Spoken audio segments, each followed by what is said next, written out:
from Breath of the Wild. You! Hey, you there. Come here.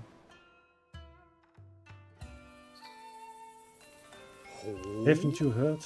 It's strictly forbidden to get near that ring ruin by Princess Zelda's order. You'd better be on your way. Princess Zelda's order? You heard me. Princess Zelda came out to Kakariko Village the other day and told everyone to steer clear of that ring ruin. We left in a hurry, so I didn't quite catch the why of it all. As you've surely noticed, these ruins could come clumbing down at any time. So folks need to keep away so they don't get injured. I'm sure that's where her concerns were coming from.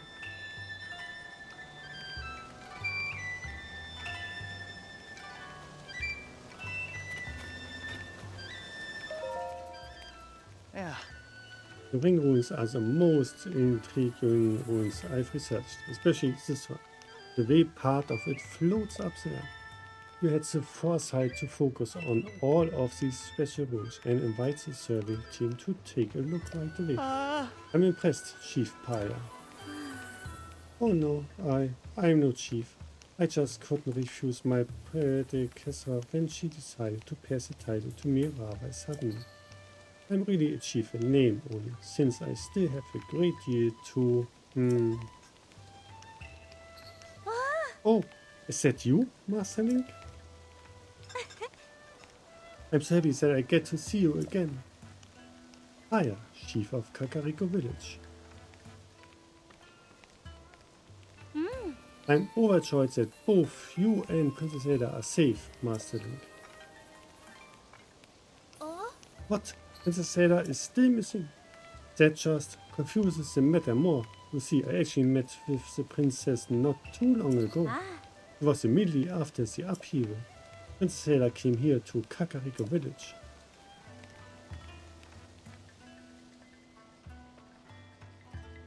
He ordered us all to stay far away from the ring ruins that floats above us, no matter what.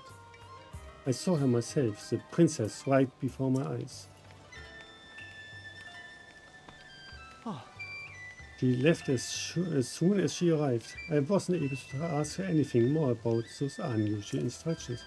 We thought it was to protect the villagers from harm. This ruin does look like it could crash down at any moment. That's what Paya and I suspect at least. But still, I know you would not misspeak, Master Link, especially on a matter of such importance. How confusing. Oh, my apologies, Master Link. I was so pleased to see you, I completely forgot. Common courtesy. Please allow me to introduce Mr. Tauro, an esteemed member of the Zonai survey team. I invited him here to investigate the ring ruins that fell on our village. He has incredibly deep knowledge of the Zonai civilization. He's even familiar with Zonai script. He is truly an incredibly talented individual. Oh, Zonai survey team leader. Yeah, but if no one else can translate the language, is that then really correct what he's translating? Or is he just talking something? So it's clear that the floating ring ruin that we were forbidden to explore is a unique and incredibly valuable find. Several more ring ruins with such a shape have fallen down around the village. Most have broken apart in some way. What's fascinating is that a stone slab with writing was found at each side. Deciphering the text showed that each slab contains rather interesting content, including mention of sages.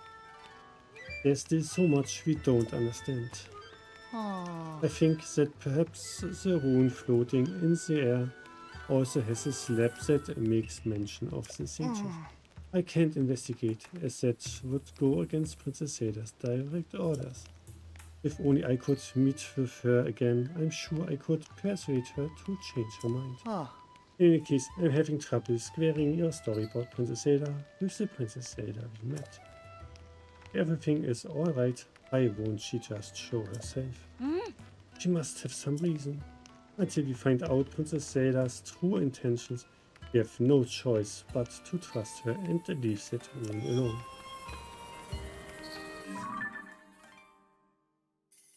So, Paya, chief of Kakariko village, the chief of the Sheikah tribe.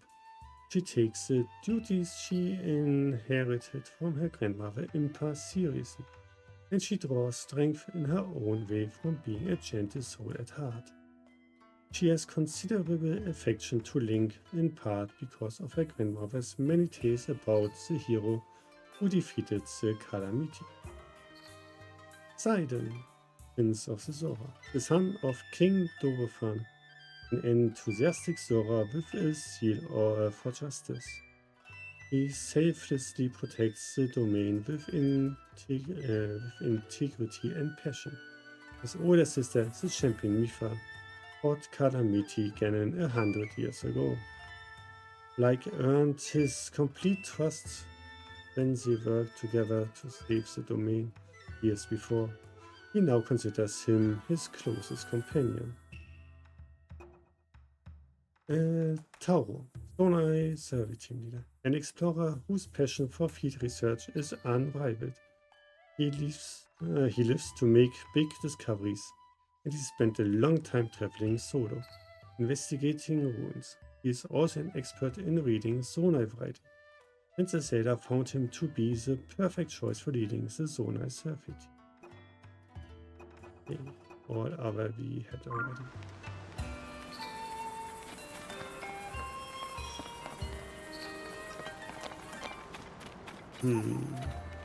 That sounds like a challenge.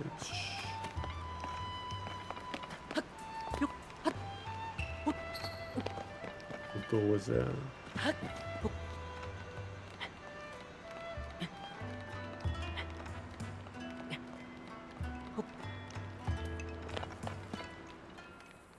Oi! Oh, come on.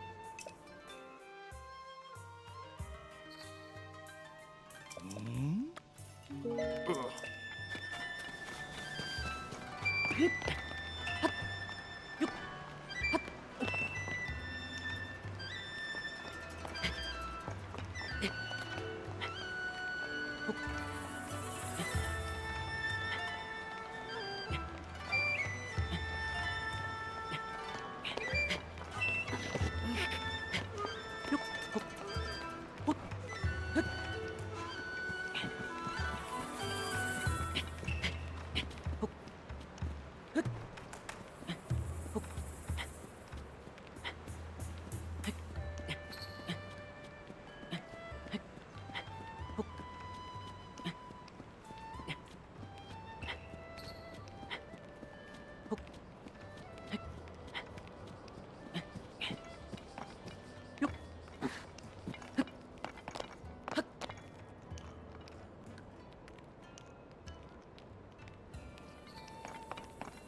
Seriously?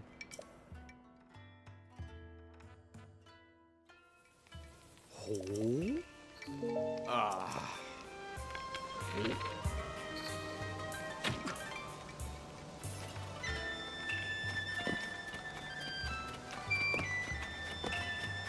He's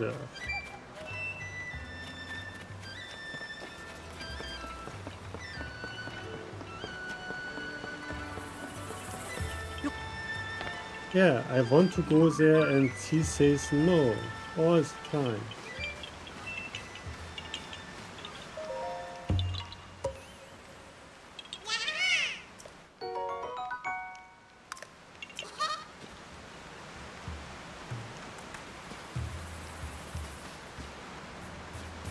Viel Spaß.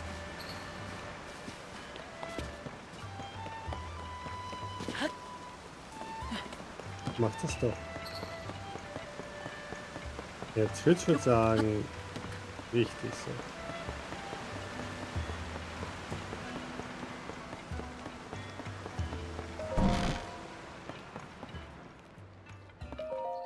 Oh. Ooh, is that really you?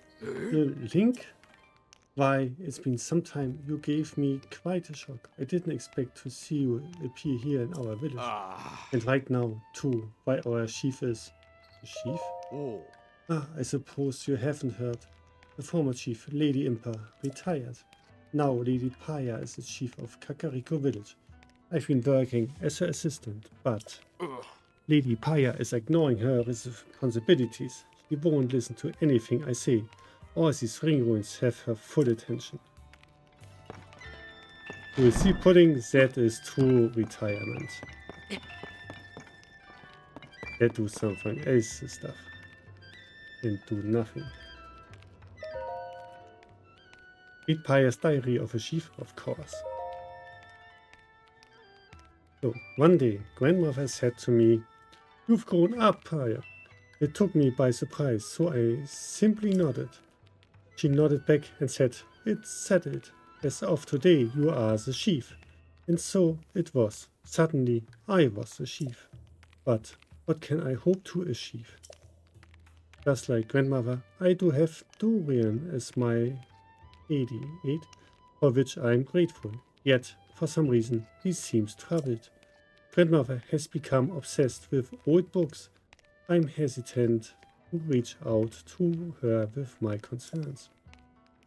I fear this chief's head that grandmother has given me is too heavy for me to bear.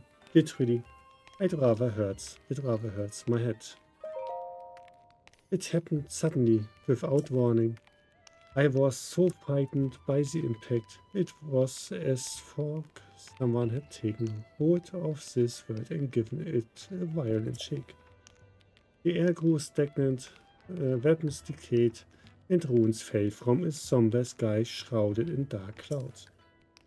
How fortunate that none of the villagers were injured. As for the village itself, it has been utterly transformed. 5 large, ring-shaped ruins fell down up in the village, and a large opening in the ground has been spotted at East Hill. Even with everything that is happening, grandmother said that was she going to set out on a journey with Kilo.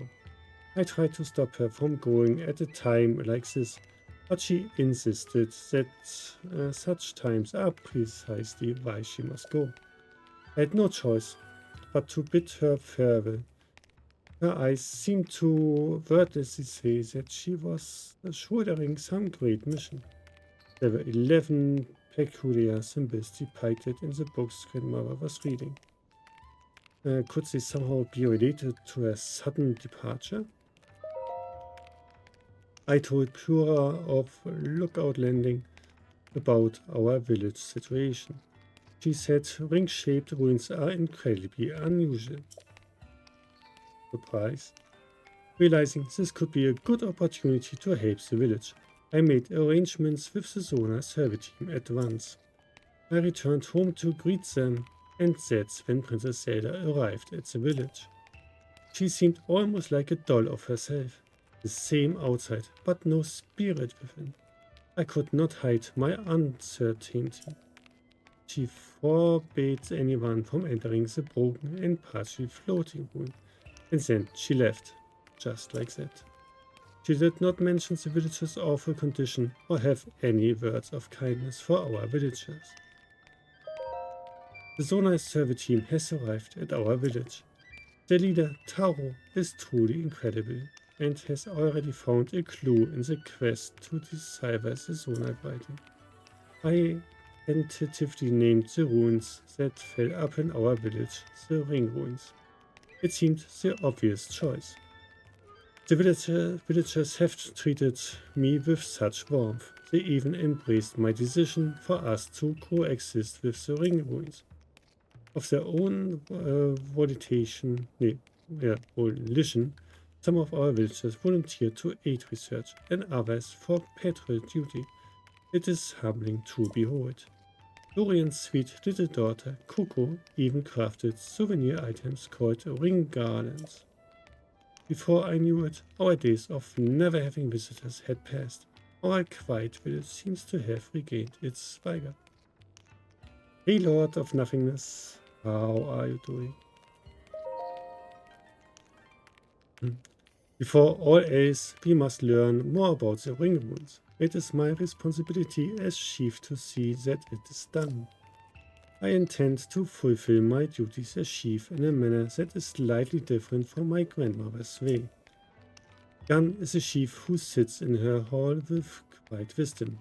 That is what the village needed of her then, but no longer.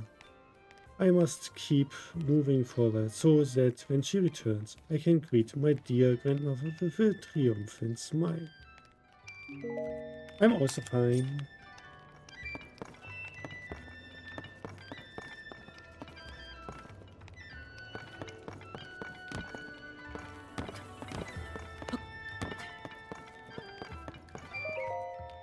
Journal of Various Worries.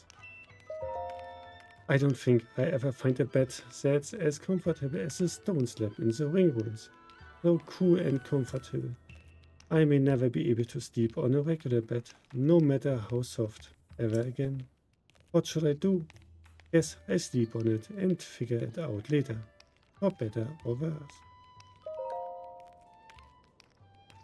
Does anyone know how to treat gloom sickness?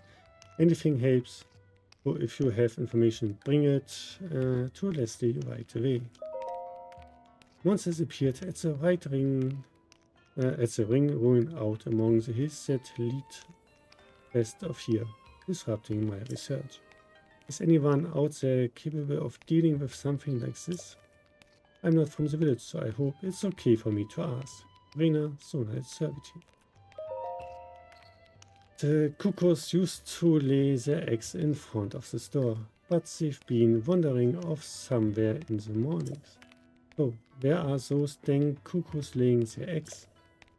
We rely on those eggs to our business. Pressure, high spirits produce. The secret base is a secret just between me and Mommy. So, no one is allowed to follow me ever. That's what makes it secret. Not Kotler. Okay. Let's follow not Kotler.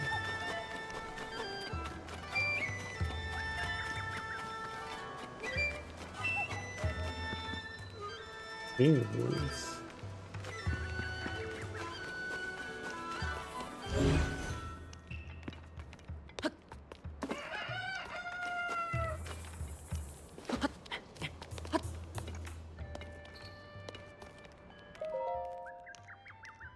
Read Caleb's journal?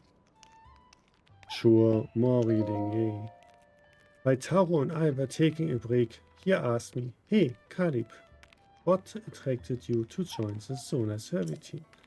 A little flustered, I answered that I heard its research division was led by a brilliant man by the name of Taro. Because of you, essentially. I meant it sincerely, and in my heart I longed to continue. You're not like these other dullards, you know. You merely grasp the breadth of my vision. Of course, no such thing passed my lips. But I'm certain that Taro and no one else is the man who can help the world see my indescribable worth. Our leader, Taro, has done nothing but surprise me since I joined the Sonar Survey team. One day, I arrived at the research site to find him sitting on bare earth as he stared at the stone slab. I wished him a good morning, and to that he turned to me and said, "Ah, Caleb, sorry, I didn't notice you. Working overtime today, huh?" I thought back to the night before. As I was heading in, I saw Taro sitting on bare earth, examining a stone slab. It hit me then. He had stayed up all through the night, passing over the slab, never moving from his perch. I felt a profound envy of his ability to focus so completely that the passing of time escaped his notice. It's a researcher's duty to use his wisdom and intuition to bring to light historical truths, which the runes would keep secret. We carry on the work of our forebears and continue our pursuit tirelessly, then pass what we learn to those who come after. Our leader Tauro understands well that this is not a task that can be completed in a single generation. He says this is why he wants to make so many discoveries, even if the credit to whom they belong is lost. That's the sort of man Tauro is, but I, Dr. Caleb, won't be so easily satisfied. My discoveries will be noteworthy, to be sure, but it is my name that I want to live on forever. Not just in people's memories, but in books, stone tables, and, if I might be a trifle immodest, landmarks. Caleb Valley, Caleb River, the Caleb Hills. My dreams recognize no boundaries, Dr. Caleb. Okay.